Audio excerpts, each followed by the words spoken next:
3 delicious desserts made with condensed milk. You won't see this coming. Hey, sweet tooths! I'm really happy to bring you 3 recipes, and the reason for my joy is that everything made with condensed milk turns out better. So today, 3 desserts using it, starting with this spectacular pudding that you won't believe how easy it is to make. The first thing we need to do is place 4 eggs in a large bowl and beat them very well.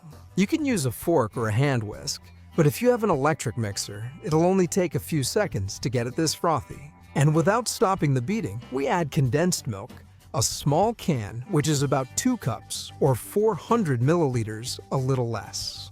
We're also gonna beat it until it's fully combined. And that's it. Same process with a can of creamy, chilled coconut milk. Same thing, about 400 milliliters or 2 cups. We keep mixing, and once it's combined, we add a cup or a small carton, that is, 200 milliliters of evaporated milk. That's everything, except the final texture boost for that extra touch. Optionally, half a cup of shredded and dried coconut powder. This one you see here, just plain shredded coconut. You add it, let it mix perfectly, and then everything is ready. There are also people who add a splash of vanilla essence, extract, or flavoring. And you already know that here in Golosolandia, I'm a huge fan of vanilla. But I think that in this coconut dessert, nothing else is more elegant. So I'll leave it up to you. Today, I'm not adding it. What we'll do is place it on an oven-safe tray or in a mold. And as you can see, I spread it well with butter so it comes out of the mold more easily and tastes even better. Although you could skip this step, and then, into it, the cream we just prepared. It really couldn't be easier.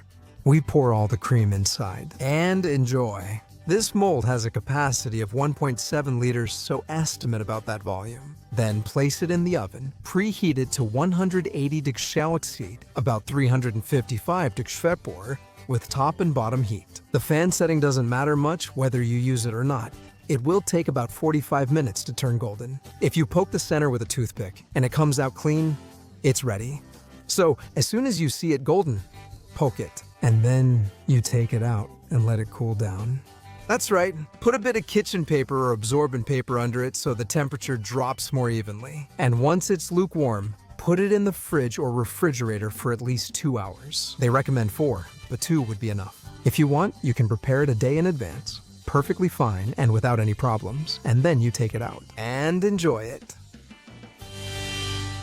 Look. What an amazing look, what color, and what aroma. An ultra easy dessert that will definitely be a hit. Now let's look. The most important thing in desserts and in people is what's inside. And look at that slice, that inside. What a fantasy, what a joyful dessert. And how are we going to enjoy it? Spoonful by spoonful. Don't tell me you don't want it. Look at how good it looks. I'm sure you already want to eat a big piece. Well, before you get to work, I recommend you watch this version, which is a Peruvian-style rice pudding because it's amazing. We'll start by cooking the rice a little. For that, we put 900 milliliters or 4.5 cups of water in a pot. And add rice, specifically 200 grams or 2 cups. We give it a little stir like this so it spreads out, and add 2 cinnamon sticks. Then we let it all cook. We're gonna put it on the stove, set it to medium heat or even a little lower, and cover it. We wait 10 minutes. After those 10 minutes, we give the rice a little stir so it stays nice and loose, and let it cook for at least another 10 minutes, although it depends a bit on the variety or type of rice we use. We remove the cinnamon sticks. This step is important. Don't skip it.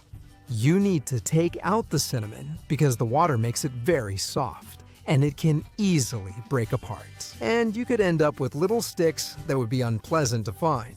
So don't skip this step. Let's fish out the cinnamon. And now we give it a few stirs, just in case there's any piece of cinnamon left in there. In this case, we don't have any, so now we can add the evaporated milk. In this case, 900 milliliters or 4.5 cups as well. And now, let's get cooking. We're going to keep stirring it over and over while it cooks. We're looking for it to be really creamy, so we have to keep stirring it and make sure it doesn't stick to the bottom or the sides. Keep in mind that once everything heats up, it's going to thicken up really quickly. So just keep stirring for a few minutes. After that time, you'll have a texture like this. This creamy, see? This is what we wanted. Alright, so when you have it at this texture, check that the rice is already soft. This is important because if it's still a little hard, you can add a bit of water and keep cooking until it's soft. Once it's soft and has this texture, add 400 grams or 2 cups of condensed milk. Come on, a small can. We're going to add the whole thing, using a spatula, whatever you call it, to get every last drop and mix it in. So you add it and stir until it's fully combined. This happens quickly because everything is warm and the condensed milk will dissolve very fast. So, in less than a minute, you can add the next ingredient, in this case, the sugar. Another whole cup, 200 grams. And the same, we're going to stir it so it mixes really well. Check out this creamy texture. Just like before, the heat will do its job and the sugar will dissolve along with the cream in no time. Finally, the last ingredient. In my case, a cup of raisins, which seems to be the most typical. They tell me that if you don't like raisins, you can also add shredded coconut. And it also turns out really good. So tell me in the comments, which one do you prefer? I'm happy to try them all. In this case, grapes, you cook them for a few more minutes. And serve, because this is ready. You just have to put it in the container where you want to present it. And today, I'm going to make 2 different options. One is a bit more modern. There it is. And a classic clay casserole from here. Let's see, which one do you like more? It's as simple as filling and decorating. I add a bit of ground cinnamon, which you can sift through a strainer to make it really fine. See? I use the same one for making tea or infusions, and it works great. Look how good it looks! What a great, well-done dish! I'll place a cinnamon stick to give it some height and decorate. And you'll have the perfect dish, a sensational dessert that everyone likes. For me, it's a different way to prepare rice pudding because, you know, in my homeland, it's almost like a flag. But hey, this way, it's also spectacular. Look how creamy it is. But if you want desserts and tasty things, don't think that condensed milk is only good for making creams. No. We're going to make some cookies that only need cornstarch and condensed milk. And they're amazing. We start with the dough for these cookies, which is really simple. You just have to put the butter in a large bowl. It's better if it's at room temperature, so it's nice and soft. And you add the powdered sugar. Then, using the beaters without turning them on, we'll give it a few turns. I'm doing this without turning them on, so that the butter absorbs the powdered sugar and a bit of a paste starts to form. If we turned it on right away, we'd create a cloud of powdered sugar in the kitchen, which we don't want. Once it's absorbed, yes. We start the machine and we're gonna beat it until we get a creamy texture, like the one you're seeing here. See? A kind of completely uniform cream. At this point, we stop the machine for a second to add the next ingredient. In this case, the egg yolk, which I have right here. In it goes, we add it and start again. If you don't have a machine like this, you can easily do it with a manual whisk. And for everyone, remember that whenever we make this kind of dough, you also need to run the whisk along the sides of the bowl because many times the flour, powdered sugar, and similar things tend to stick afterwards. Here's another ingredient, in this case, condensed milk, which is going to give that characteristic texture to these cookies that are, wow, so delicious. They're absolutely addictive. Okay, let's add it and mix once again. As you can see, the steps are simple, one after another. And the process is pretty much the same each time, which is to beat very well and go along the bottom and sides of the bowl, so everything is well combined and the texture is uniform. Absolutely. Now, what's left? Just the last and most important ingredient that gives the cookies their name. Yes, refined corn flour or cornstarch. Always, even with this fine type, I suggest adding it using a strainer or sieve. It will prevent lumps and make us have to work less in the end. So it's worth spending a little time passing all the refined corn flour or cornstarch through the strainer or sieve. Once you have it, start stirring it. You can do this perfectly well with just a spoon or a spatula. At first, use gentle movements so the cornstarch doesn't spill out. And then you can start mixing more vigorously so it blends faster. It's as simple as mixing. You'll notice that the cream we prepared earlier starts to absorb the powder, which is the corn flour. Once it's mixed and your hands are nice and clean, it's time to knead a little. The final touch. It's interesting to do it by hand. So let's go ahead and use a nice clean hand.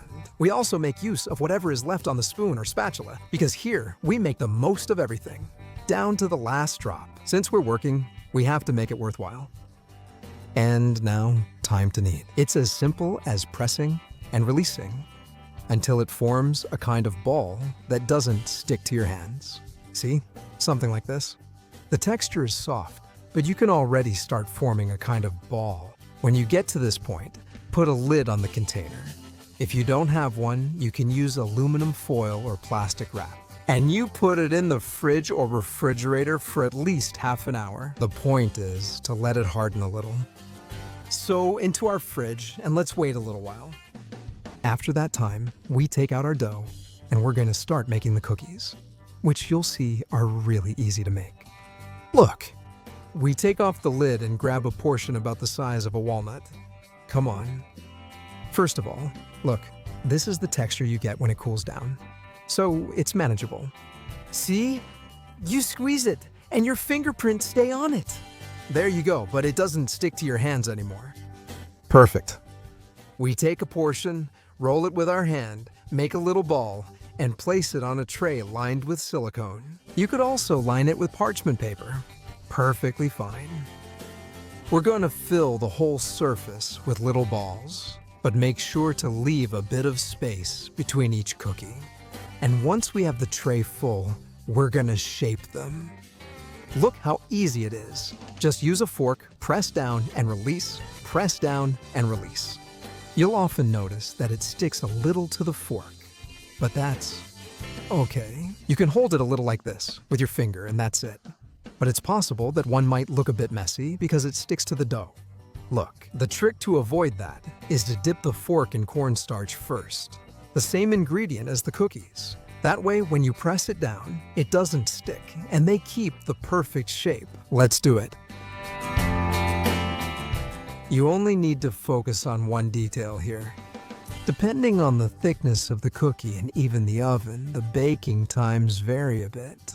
So, they can take from 12 minutes if you make them small and thin, up to 20 minutes if they turn out a bit thicker. But don't worry, because you can test by baking a few first and then make the main batch afterwards. Knowing the time is key. Now that we have them all shaped, let's put them in the oven. We've preheated it to 160 degrees, and we're gonna put in the first tray. It's inside. I'm telling you, the time varies a bit, so keep an eye on it. Keep trying. They take between 12 and 20 minutes to be perfect. Mine were already good in about 14 minutes. All right, take them out. But before we can eat them, we need to refrigerate them. They have to cool down a bit. So let's move them one by one to a rack like this so they can cool down. Come on, it's important not to handle them too much because they're very soft. So do it gently and with care. Now that we almost have them ready, let's not make them look worse. No, like this, carefully. Well, as I said, we fill the cookie rack and we can use the same silicone or parchment paper for the next tray of cookies. You know, we place the balls again, flatten them with the fork coated in cornstarch, and bake at 160 degrees or 326 degrees Fahrenheit in the oven. There it is. We're gonna leave them inside again for the estimated time, between 12 and 20 minutes. After that time, tray out and the second batch of delicious gluten-free cornstarch and condensed milk cookies. Ready! Some cookies to enjoy that are just wonderful. Look at the tray we've prepared in no time, because they're also super easy to make. Those were today's 3 easy recipes. Which one surprised you most? Let me know. Down in the comments, was it the Peruvian-style rice pudding, the cookies, or the pudding from the beginning? Let me know. And while you think about it, you can go watch the video that appears here. In fact, click on the little box now, and that way you can check it out.